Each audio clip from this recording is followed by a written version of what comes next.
اعوذ باللہ السمیع العلیم من الشیطان الرجیم بسم اللہ الرحمن الرحیم والذاکرین اللہ کثیرا والذاکرات اعد اللہ لهم مغفرة واجرا عظیما رب اشرح لی صدری ویسر لی امری واحلل عقدة من لسانی یفقهوا قولی سبحانك لا علم لنا إلا ما علمتنا إنك أنت العليم الحكيم۔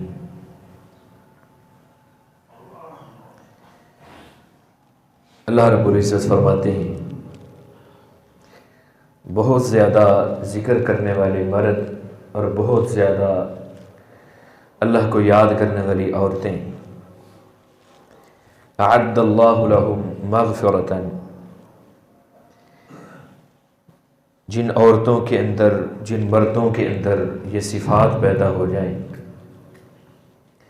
فرمایا ہم نے ان کے لیے مغفرت کو تیار کیا ہے، وَأَجْرًا عَظِيمًا، اور ان کے لیے بہت بڑا اجر رکھا ہے۔ عبداللہ بن بشر رضی اللہ تعالیٰ عنہ بیان کرتے ہیں کہ ایک شخص نے نبی صلی اللہ علیہ وسلم سے سوال کیا، کہنے لگا اللہ کے رسول ان شرائع الاسلام قد کثرت علیہ، میرے اوپر اسلام کے بہت سے احکامات واضح ہوئے ہیں، لیکن اللہ کے رسول مجھے کوئی ایسا عمل بتائیں اتشبث بہ، میں اس کو مضبوطی کے ساتھ پکڑ لوں، اس عمل کو مسلسل جاری رکھوں، پھر میں اس عمل کو کبھی چھوڑوں نہ، کوئی ایسا عمل میرے لیے آپ ارشاد فرمائیں۔ نبی صلی اللہ علیہ وسلم نے اپنے اس صحابی کو فرمایا کہ جس کے اوپر تو نے کاربند رہنا ہے، جس کے اوپر تم نے ہمیشگی اختیار کرنی ہے، لا یزال لسانک رطبا من ذکر اللہ، کہ تیری زبان ہمیشہ اللہ رب العزت کے ذکر سے تر رہنی چاہیے۔ یہ وہ ایسا نسخہ ہے جو پورے اسلام کا خلاصہ ہے۔ دنیا آخرت کی بھلائیاں اللہ رب العزت اس شخص کو عطا کرتے ہیں جو اللہ کے ذکر کو لازم پکڑتا ہے۔ امام ابن القیم رحمۃ اللہ علیہ نے اپنی ایک کتاب کے اندر اللہ کا ذکر کرنے کے 100 سے زیادہ فوائد لکھے ہیں۔ اس سے آپ اندازہ لگا سکتے ہیں کہ ذکر کی اللہ کے قرآن کے اندر، نبی صلی اللہ علیہ وسلم کے فرامین کے اندر کتنی زیادہ اہمیت ہے کہ ایک شخص نے ایسا عمل آپ سے سوال کیا ہے، اس نے کہا اللہ کے رسول میں اس کے اوپر ہمیشہ کاربند رہنا چاہتا ہوں، تو آپ نے اس کو یہی فرمایا کہ تیری زبان ہر وقت اللہ کی ذکر سے تر رہنی چاہیے۔ امام ابن القیم رحمۃ اللہ علیہ نے بہت سارے فوائد بتائے، میں چند فوائد کا آپ کے سامنے ذکر کرتا ہوں۔ ہمیں سے ہر شخص یہ کہتا ہے کہ جی میری گالی گلوچ سے جان نہیں چھوٹتی، چغل خوری سے جان نہیں چھوٹتی، چغلی سے، غیبت سے جان نہیں چھوٹتی۔ امام صاحب فرماتے ہیں کہ وہ شخص فمن عود لسانہ ذکر اللہ، جو شخص اپنی زبان کو اللہ کی ذکر پر لگا دیتا ہے، امام صاحب فرماتے ہیں میرا تجربہ ہے، میرا مشاہدہ ہے کہ جو شخص اپنی زبان کو اللہ کے ذکر سے تر رکھتا ہے، اللہ کے ذکر کے اوپر لگا دیتا ہے، فرماتے ہیں کہ اللہ رب العزت اس کو عن الباطل واللغو، ہر قسم کی لغو اور باطل گفتگو سے اللہ اس کو بچا کے رکھتے ہیں۔ کہ جب انسان ہمیشہ اللہ کے ذکر میں لگا رہے، پھر اس کو کب فرصت ملے گی کہ وہ لوگوں کی چغلیاں کرتا پھرے۔ ہمارے جماعت کے ایک بہت بڑے بزرگ ہیں، ان کے شاگرد نے ایک دن سوال کیا. سوال یہ تھا، پوچھنے لگا استاد جی یہ بتائیے کہ کیا کوئی پریشانی بھی آپ کے اوپر بہت بڑی آئی ہے؟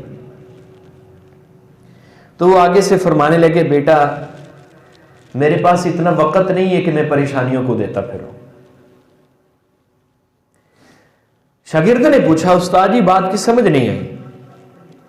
پریشانیاں خود بخود ہی بندے کو گھیر لیتی ہیں. تو انہوں نے جو بات کہی، بہت سی باتیں انہوں نے ارشاد فرمائی، ان میں سے ایک بات یہ بھی انہوں نے کہی. کہنے لگے جب میرے پاس کوئی کام کرنے کو نہیں ہوتا تو میں اللہ رب العزت کے ذکر کے اوپر اپنی زبان کو لگا دیتا ہوں. پھر انہوں نے وضاحت فرمائی. کہنے لگے میں جب ادارے میں پڑھانے کے لیے جاتا ہوں میرے پاؤں بھی مصروف ہیں، میری آنکھیں بھی مصروف ہیں. میں اپنی موٹر سائیکل پہ جاتا ہوں، میرے ہاتھ بھی مصروف ہیں، لیکن اس وقت میری زبان جو ہے وہ خالی ہوتی ہے. اس وقت بھی میں نے اپنی زبان کو بے قابو نہیں چھوڑا ہے.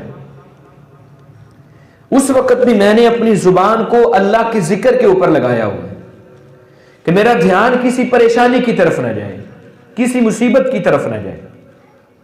تو امام صاحب بھی فرماتے ہیں کہ جو شخص اپنی زبان کو اللہ کے ذکر کے اوپر لگا لیتا ہے اللہ رب العزت اس کو لغویات سے بچا لیتے ہیں.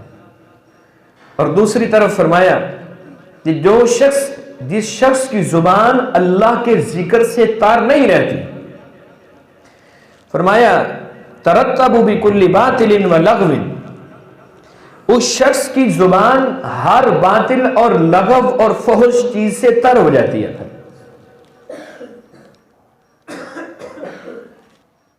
یہ امام صاحب نے فائدہ بتایا اللہ رب العزت کا ذکر کرنے کا.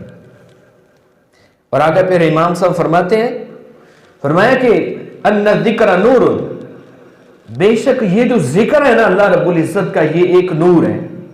کہاں پر؟ دنیا کی حد تک، قبر کی حد تک، میدان محشر تک نہیں. للذکر فی الدنیا، یہ دنیا کے اندر بھی نور ہے. وَنُورٌ فِي قَبْرِهِ، اور اس کی قبر کے اندر بھی نور ہے. وَنُورٌ لَهُ فِي مَعَادِهِ، اور میدان محشر کے اندر جہاں پر کسی قسم کی کوئی روشنی نہیں وہاں بھی اللہ رب العزت اس بندے کو نور عطا کرتے، اس بندے کو روشنی عطا کرے جس کی زبان اللہ کے ذکر کے اوپر لگ جاتی ہے. بلکہ امام صاحب تو یہاں تک فرماتے ہیں، فرمایا فَإِنَّ الذِّكْرَ رَأْسُ الشُّكْرِ، کہ شکر کا جو سر ہے نا، شکر کی جو بنیاد ہے وہ اللہ رب العزت کا ذکر ہے. فرماتے ہیں کہ جو بندہ چاہتا ہے اللہ رب العزت کا شکر گزار بندہ بن جائے، اللہ رب العزت کا شکریہ ادا کرنا چاہتا ہے، وہ کبھی بھی اللہ کے ذکر کو نہ چھوڑے، ہمیشہ اللہ رب العزت کے ذکر سے اپنی زبان کو تر رکھے. اس شخص کی خوش نصیبی کی کیا کہنے کہ جس کا ذکر اللہ رب العزت آسمانوں کے اوپر کرتے ہیں. میں نے پچھلے جمعے میں بھی ایک حدیث سنائی تھی. 4 فائدے جو اللہ رب العزت کے قرآن کا فہم حاصل کرتا ہے، اس کی مجلس کے اندر شرکت کرتا ہے، اللہ رب العزت اس کا ذکر آسمانوں کے اوپر کرتے ہیں. اور اللہ رب العزت نے وعدہ فرمایا اس بندے کے ساتھ جو اپنی زبان کو ذکر کے اوپر لگا لیتے ہیں. فرمایا فَاذْكُرُونِي أَذْكُرْكُمْ، اللہ کہتے ہیں مجھے یاد کرو میں تمہیں یاد کروں گا. امام صاحب نے یہاں بھی بڑی خوبصورت بات لکھی. فرماتے ہیں کسی بندے کے لیے اور اس عمل کرنے والے کے لیے اور کوئی بھی فضیلت نہ ہو، اس بندے کے لیے صرف یہی ایک فضیلت ہی کافی ہے کہ اس بندے کا ذکر اللہ اپنی زبان سے کرتے ہیں. اس سے بڑھ کر خوش نصیبی کیا ہو سکتی ہے؟ اور رسول اللہ صلی اللہ علیہ وسلم فرماتے ہیں اس بندے کے لیے جس نے اپنی زبان کو اللہ کے ذکر کے اوپر لگا لی، اللہ رب العزت خود فرماتے ہیں انا مع عبدی، میں اپنے بندے کے ساتھ ہوتا ہوں، ما ذکرنی، جب وہ میرا ذکر کر رہا ہوتا ہے. کیا مطلب ہے؟ اللہ اس کا مددگار بن جاتا ہے. اللہ اس کو پریشانیوں سے بچا کر رکھتے ہیں، اللہ اس کو شیاطین سے بچا کر رکھتے ہیں، اللہ رب العزت اس کا مددگار بن جاتا ہے۔ کب؟ حتیٰ کہ وہ اتنا ذکر کرتا ہے تو حرکت بھی شفتاہ، اللہ فرماتے ہیں میرے ذکر کے ساتھ اس کے ہونٹ جو حرکت کرتے ہیں، اس وقت میں اپنے بندے کے ساتھ ہوتا ہوں۔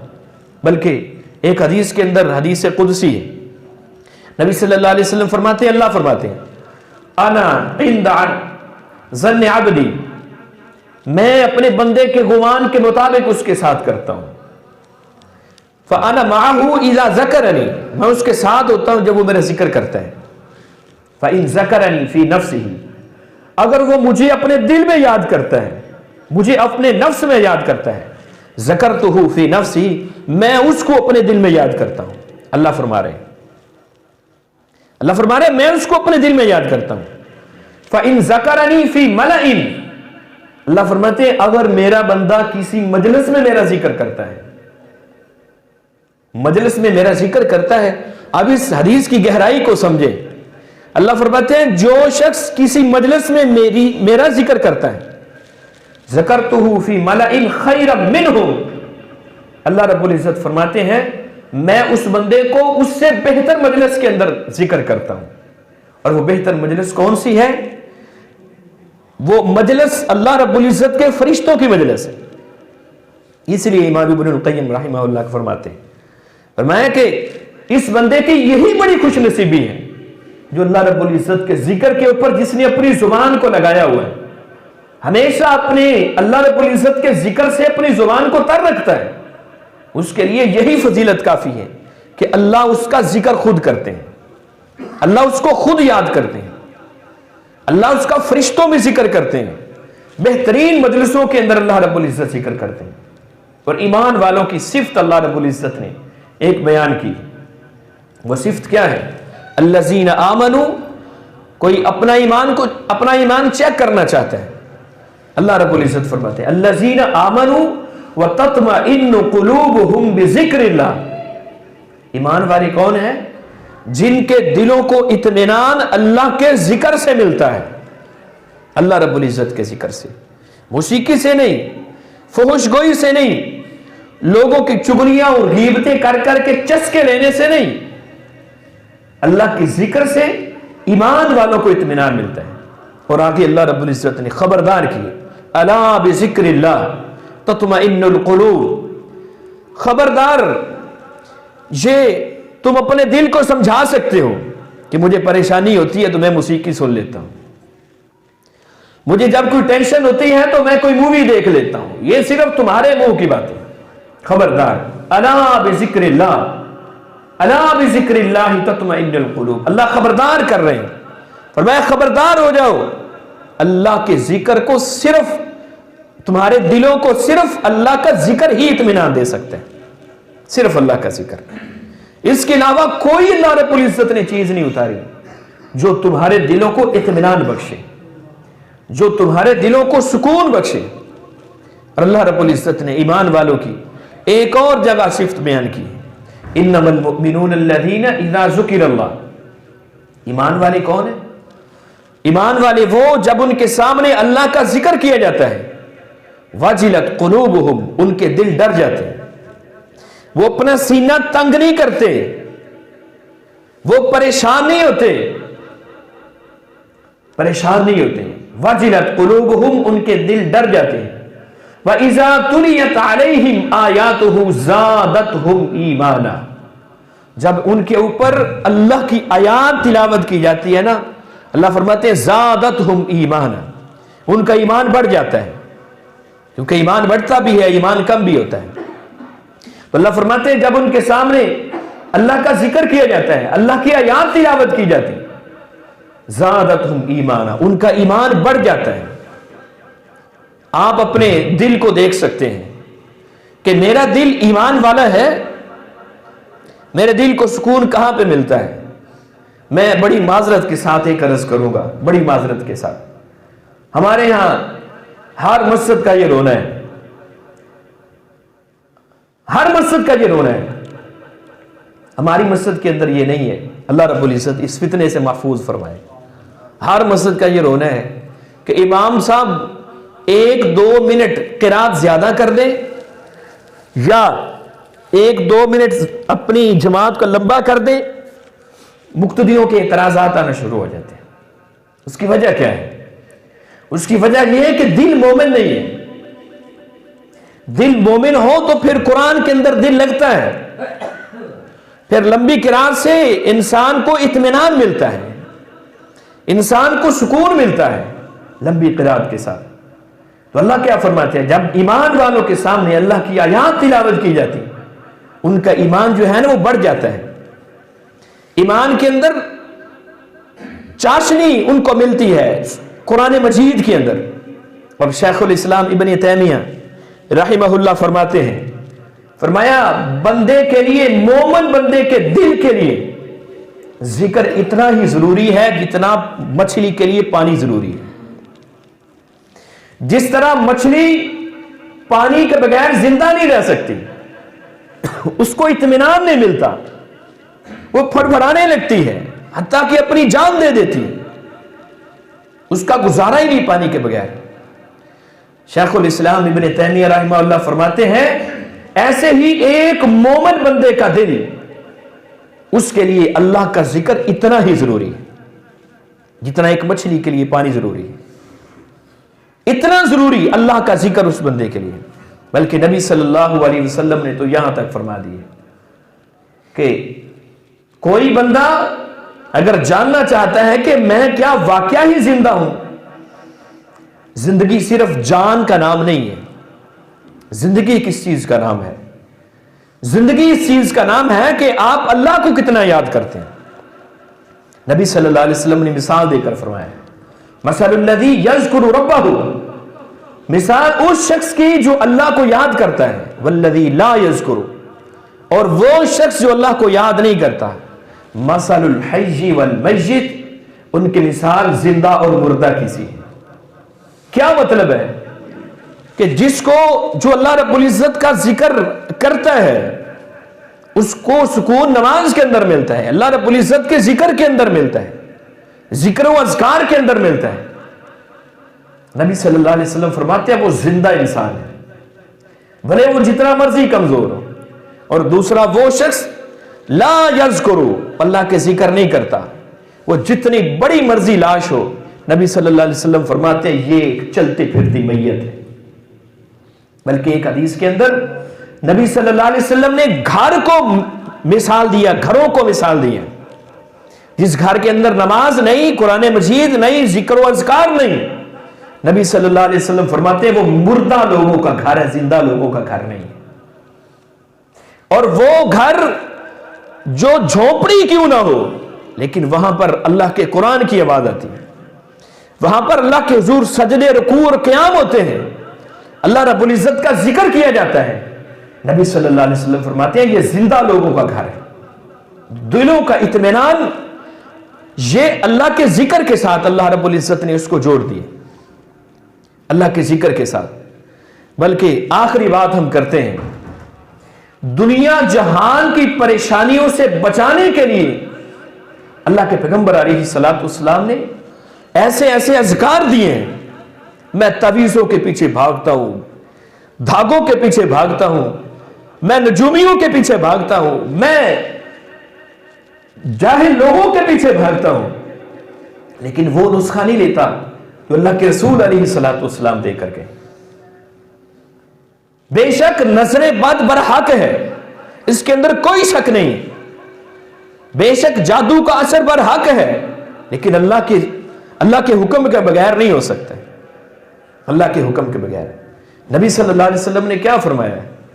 آیت الکرسی نبی صلی اللہ علیہ وسلم نے دی، صبح پڑھ لیتا ہے، شام تک اللہ رب العزت اس بندے کو شیطان سے محفوظ رکھ لیتے ہیں۔ بلکہ ہماری جماعت کے ایک بہت بڑے عالم ہیں، وہ ایک دن گفتگو فرما رہے تھے، وہ ان علوم کے ماہر ہیں، جادو والے علوم کے ماہر۔ کہتے ایک جن مسلمان ہوا تو میں نے اس سے سوال کیا کہ تمہیں سب سے زیادہ پریشانی کس چیز کی ہوتی ہے؟ تو کہتے جب میں کافر تھا نا تو مجھے سب سے زیادہ پریشانی ہمیں اس وقت ہوتی ہے کہ جب ایک مسلمان آیت الکرسی پڑھ لیتا ہے. کہتے کیسے پریشانی ہوتی ہے؟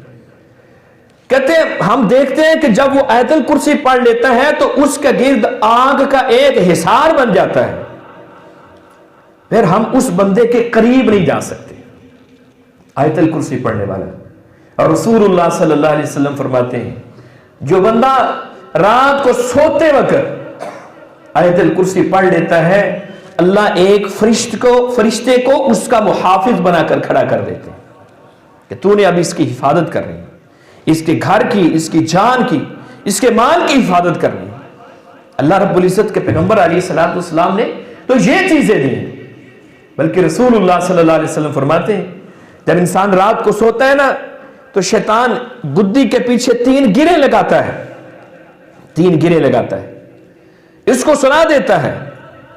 اور صبح جب یہ بندہ مومن اٹھتا ہے، نبی صلی اللہ علیہ وسلم فرماتے ہیں جب یہ اللہ کا ذکر کرتا ہے نا، صبح اٹھ کر اٹھنے کی دعا پڑھتا ہے، نبی صلی اللہ علیہ وسلم فرماتے ہیں اس کی وہ 3 گرے اللہ رب العزت کھول دیتے نماز کے ساتھ، اللہ رب العزت کے ذکر کے ساتھ. شیطان کی گریں کھل گئی ہیں، شیطان کی گریں کھل گئی اللہ رب العزت کے ذکر کے ساتھ. اور جادو سے بچنے کے لیے، نظر بد سے بچنے کے لیے نبی صلی اللہ علیہ وسلم نے فرمایا ہے 3 سورتیں، سورۃ الناس، سورۃ الفلق اور سورۃ الاخلاص، 3 مرتبہ پڑھنے والا صبح کے وقت پڑھے گا شام تک ہر چیز سے اللہ رب العزت اس کو محفوظ کر لیتے ہیں. شام کو پڑھے گا صبح تک اللہ رب العزت ہر چیز سے محفوظ کر لیتے ہیں. کون کون سے ذکر کو لے کر میں آپ کے سامنے بیان کروں. نبی صلی اللہ علیہ وسلم نے صبح شام کے جو اذکار بتائے نا، صبح شام کے اذکار، اگر ایک بندہ ان اذکار کو لازم پکڑ لے وہ دنیا کے اندر کبھی بھی پریشان نہیں ہو سکتا، نہ مالی معاملات کے اندر، نہ جانی معاملات کے اندر، نہ گھریلو معاملات کے اندر. اور کل قیامت والے دن بھی اللہ رب العزت اس کو سرخرو کریں گے. ایک بندہ نمازی ہے، اللہ رب العزت کے بندے جو ہیں ان کے حقوق کا خیال کرنے والا ہے، اور اس کے ساتھ ساتھ جو ان اذکار کو لازم پکڑتا ہے. مثال کے طور پر نبی صلی اللہ علیہ وسلم نے ایک حدیث کے اندر بیان فرمایا جو بندہ یہ الفاظ پڑھ لیتا ہے بسم اللہ الذی لا یضر مع اسمہ شیء فی الارض ولا فی السماء وہو السمیع العلیم، جو بندہ یہ الفاظ صبح کے وقت 3 دفعہ پڑھ لیتا ہے شام تک دنیا جہان کی کوئی بھی چیز اس کو نقصان نہیں پہنچا سکتی. انس بن مالک رضی اللہ تعالیٰ عنہ جب ان کو حجاج بن یوسف شہید کرنے لگا، ایک دن آیا کہنے لگا، تلوار اس کے ہاتھ میں تھی، تو انس بن مالک نے قسم اٹھا کر فرمایا کہ تم مجھے آج قتل نہیں کر سکتے، مار نہیں سکتے. اب حجاج بن یوسف کا ظلم و ستم کون نہیں جانتا، تو اس نے سوال کیا بڑے عجیب طریقے کے ساتھ، کہنے لگا تم اس قدر اطمینان کے ساتھ کیسے کہہ سکتے ہو کہ تجھے میں آج نقصان نہیں پہنچا سکتا. تو انس بن مالک رضی اللہ تعالیٰ عنہ فرمانے لگے میں نے محبوب پیغمبر علیہ الصلوۃ والسلام کی زبان سے یہ جملے سنے کہ جو بندہ یہ جملے 3 دفعہ پڑھتا ہے، یہی جملے جو میں نے آپ کے سامنے پڑھے، بسم اللہ الذی لا یضر مع اسمہ شیء فی الارض ولا فی السماء وہو السمیع العلیم، جو بندہ یہ پڑھ لیتا ہے نا اللہ رب العزت اس کو شام تک ہر چیز کے شر سے بچا سکتے ہیں. اب یہ تیری تلوار ٹوٹ تو سکتی ہے، مجھے قتل نہیں کر سکتی. پھر وہ لکھا ہے رکھی نے آگے بڑھا، پھر پیچھے ہٹا. تیری 3ری دفعہ جب پیچھے ہٹا نا تو لوگوں نے پوچھا تم مارتے کیوں نہیں؟ تو کہنے لگا انس کے دونوں کندھوں کے اوپر مجھے 2 شیر نظر آتے ہیں، جیسے میں آگے بڑھتا ہوں مجھے کھانے کے لیے آگے بڑھتے ہیں. یہ ذکر نبی صلی اللہ علیہ وسلم نے بتلایا ہے ہر قسم کے غم سے بچنے کے لیے. تو میں نے آپ کے سامنے 4 ذکر کے فوائد بتائے ہیں. سب سے پہلا فائدہ یہ بتایا ہے کہ آدمی، امام ابن القیم رحمہ اللہ کے قول کے مطابق، کہ آدمی چغل خوری سے اور ہر قسم کی لغو بات سے بچ کے رہتا ہے، سب سے پہلی بات. اور دوسری بات، انسان کے لیے دنیا جہان میں اللہ رب العزت نور پیدا کر دیتے ہیں، دنیا میں، آخرت میں، قبر کے اندر. قبر کے اندر اللہ رب العزت نور پیدا کرتے ہیں. اور سب سے بڑی بات یہ ہے کہ میرا اور آپ کا ذکر اللہ آسمانوں کے اوپر کرتے ہیں. آسمانوں کے اوپر خالق و مالک میرا ذکر کر رہا ہے, مجھے یاد کر رہا ہے. اللہ فرماتے ہیں فَاذْكُرُونِي أَذْكُرْكُمْ, تم مجھے یاد کرو میں تمہیں یاد کروں گا. اور تیسری بات فرمایا دلوں کا اطمینان, دلوں کا سکون اللہ رب العزت نے اپنے ذکر کے اندر رکھا ہے. اور اگر آپ چاہتے ہیں کہ آپ کا گھر زندہ لوگوں میں شمار ہو جائے, آپ ایک زندہ لوگ اللہ کے ہاں شمار ہو, اپنی زبان کو اللہ کے ذکر کے اوپر لگائیں, زبان کو بھی لگائیں. اور اللہ کے ذکر میں سے سب سے بہترین چیز نماز ہے. یہ میری بات آپ نے یاد رکھنی ہے. یہ نہیں ہے کہ آپ صبح شام کے اذکار کریں نماز کے قریب نہ جائیں, ایسی بات نہیں ہے. نماز سب سے پہلے ہے. نماز پڑھنے کے بعد جو بندہ صبح شام کے اذکار کو لازم پکڑ لیتا ہے, پیغمبر علیہ الصلوۃ والسلام کی احادیث کا خلاصہ میں آپ کے سامنے رکھنے لگا ہوں, 100% گارنٹی کے ساتھ اس بندے کے اوپر کبھی بھی جادو کا اثر نہیں ہوگا. وہ بندہ ہمیشہ نظر بد سے محفوظ رہے گا, ہمیشہ نظر بد سے. یہ چھریاں, چاقو اور یہ تعویذ اور یہ دھاگے, ان سے جان چھڑائیے. وہ نسخہ اپنائیے جو محبوب پیغمبر علیہ الصلوۃ والسلام دے کر گئے, اور ان نسخوں کو اپنا کر اپنے آپ کو, اپنے بچوں کو, اپنے گھر والوں کو اللہ رب العزت کی حفاظت میں دیجیے. اور جس شخص کی اللہ رب العزت حفاظت کرنے لگ جائیں, پھر دنیا کا کوئی شخص اس کو پریشان نہیں کر سکتا. آخری بات ہے, آپ گھر کے اندر داخل ہوتے ہیں, نبی صلی اللہ علیہ وسلم نے دعا بتائی ہے. فرمایا جو بسم اللہ پڑھ کے داخل ہوتا ہے نا, پھر کھانے پر بھی بسم اللہ پڑھ لیتا ہے. اس نے گھر میں داخل ہوتے بھی اللہ کا ذکر کیا ہے, اور یہ کھانا کھانے لگا اس وقت بھی اس نے اللہ کا ذکر کیا. شیطان اپنے ساتھیوں کو کہتا ہے کہ آج اس گھر کے اندر نہ رہنے کے لیے کوئی جگہ ہے ہمارے لیے, اور نہ کھانے کے لیے کوئی چیز ہے. اب ذرا بتائیں کہ جس گھر کے اندر سے شیطان چلا جائے وہاں کبھی لڑائی ہوگی؟ سوال ہی پیدا نہیں ہوتا, سوال ہی پیدا نہیں ہوتا. ایک بہت بڑے محدث کے بارے میں نے پڑھا, وہ کہتے ہیں میری زندگی کے اندر میری بیوی سے صرف ایک دفعہ میرا جھگڑا ہوا ہے, اپنی بیوی کے ساتھ صرف ایک دفعہ. وہ کب ہوا تھا؟ کہنے لگے میں بسم اللہ پڑھے بغیر گھر کے اندر داخل ہو گیا, بسم اللہ پڑھے بغیر, جاتے ہی میرا اپنی بیوی کے ساتھ جھگڑا ہو گیا. شیطان جب گھر کے اندر رات گزارے گا, اس نے کھانا بھی وہاں سے ہے, اس نے رہنا سہنا بھی وہیں پر ہے, تو پھر وہ لازمی طور پر اپنا اثر تو چھوڑے گا. تو جب شیطان گھر کے اندر رہا ہی نہیں ہے تو پھر پریشانیاں, سوال ہی پیدا نہیں ہوتا, پریشانیاں آ جائیں. اس لیے میرے بھائیوں, خلاصہ کلام یہ ہے کہ دنیا جہان کی کامیابی اللہ رب العزت نے اپنے ذکر کے اندر رکھا ہے. اطمینان دلوں کا اللہ رب العزت نے اپنے ذکر کے اندر رکھا ہے. اللہ رب العزت مجھے اور آپ کو عمل کی توفیق عطا فرمائے. وآخر